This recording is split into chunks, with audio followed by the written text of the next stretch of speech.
Hello, Ross Sharp here with another episode of Aeronautica. V-1 on the launching ramp, Imperial War Museum, Duxford. Technical success, operational failure. Long before the day of the Chansport SSM N8 Regulus, the prototypical submarine-launched cruise missile, and the present-day incredibly effective BMG 1019 Tomahawk, there was the V-1. This was a terror weapon that might not have won the Second World War, but could have delayed the inevitable, if not for some very poor operational decisions by the German High Command. The V-1, or Fiesler Fi-103, was crude but effective. It had a long gestational period and had been cancelled at least once, but the basic principles were sound. Take a 1,900-pound Amatol 39 warhead, an Argus AS-109-014 pulse jet, a crude steel fuselage and wings with a tubular steel wing spar, compressed air flask to power the gyroscopically steered elevators and rudder, no ailerons, and pump the fuel to the combustion chamber. And there you have it. One Vergeltungswaffe 1, Vengeance Weapon 1. The range was around 150 miles, which meant that if the main target was to be London, and it was at Adolf Hitler's insistence, then the launching sites could only be in a curved strip of land about 100 miles long by 20 miles deep in France, Belgium, and Holland. Needless to say, the intelligence services of both the Allies and Germany were deeply interested in this program. Photographic reconnaissance by Spitfire PR-11 and Mosquito PR-9 aircraft of the Royal Air Force confirmed that Peenemünde on Germany's Baltic coast was the main testing and experimental site for the new weapon. Consequently, it was heavily bombed by 324 Avro Lancasters, 219 Handley Page Halifaxes, and 54 Short Stirlings on the night of the 17th-18th August 1943. This was Operation Hydra. This set the whole program back by several months. The Germans also called the V-1 the Flakzielgerät 76, or FZG-76, flak aiming apparatus, in an attempt to conceal its real nature. When the Germans set up the unit which would be responsible for launching the V-1 at England, the 155th Flak Regiment, they were less than discreet in that the regimental sign was the letter W over the figure 8.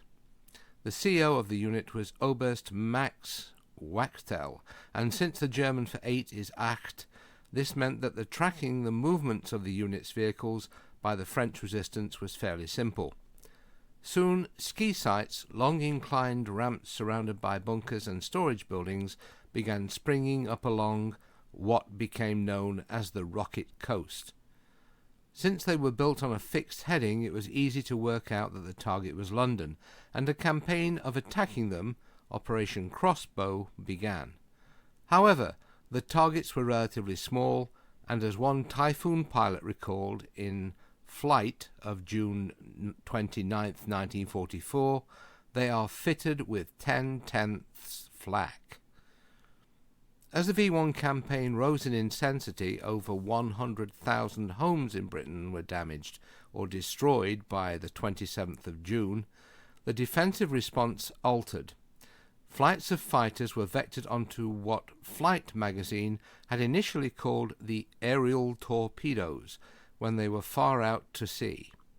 Then the V-1s encountered guns, mostly 40mm Bofors, firing the new proximity-fused ammunition, which were concentrated on the coastline, with a free fire zone immediately in front of them.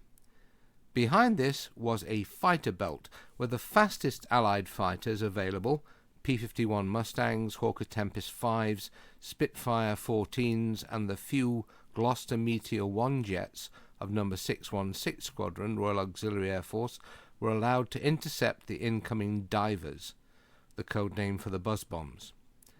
As a last-ditch defence, a balloon barrage was flown at a fairly low height close to the target area.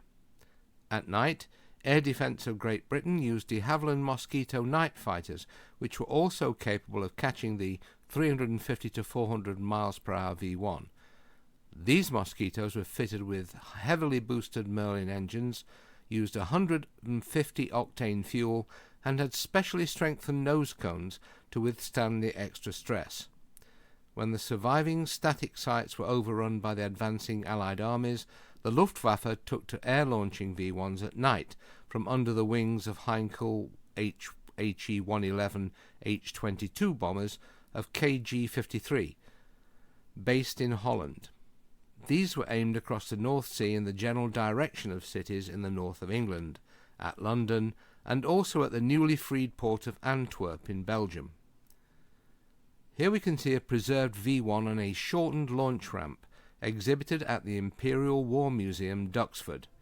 It looks ready to be boosted down the track by a piston driven by a chemical reaction between hydrogen peroxide and potassium permanganate, which generated a great deal of high-pressure steam. The Argus pulse jet, or athodid, was a simple ramjet with intermittent combustion intake cycles, around 50 per second, which gave it both its distinctive sputtering sound and around 660 pounds of thrust. To give you something to compare this with, an early Rolls-Royce Merlin would generate about 700 pounds of static thrust at the propeller, at least according to Sir Stanley Hooker, the genius Rolls-Royce engineer. When the last V-1 fell on Patchworth, Hertfordshire, on the 29th of March 1945, over 22,000 people had been killed, but the great mass of men, equipment and shipping, all vital to the Second Front in Europe, had been ignored until it was too late for the Germans.